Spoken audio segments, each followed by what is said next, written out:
What's up, everybody? Raccoon here from raccoonscorner.com. It is currently snowing in my area.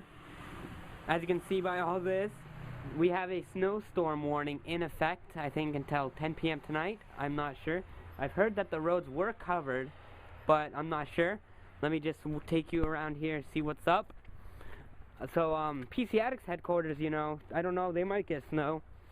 They've been getting snow a lot recently. So as you can see, this is my house, of course, duh.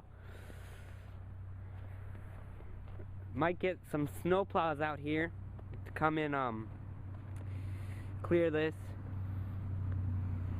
But the grass in my house, by my house, is not exactly covered in snow yet. But I have a feeling it will by the end of tonight. And I really hope that this doesn't ruin my plans for tomorrow.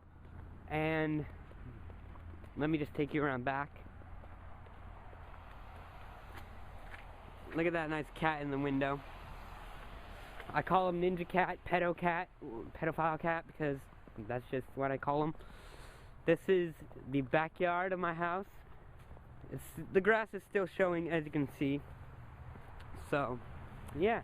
I mean, that's basically the snowfall at my house. You can visit my blog, raccoonscorner.com. Follow me on Twitter, twitter.com/raccoontech. And be sure to subscribe to my YouTube channel for technology stuff and just general videos like this. Catch you guys next time. Peace.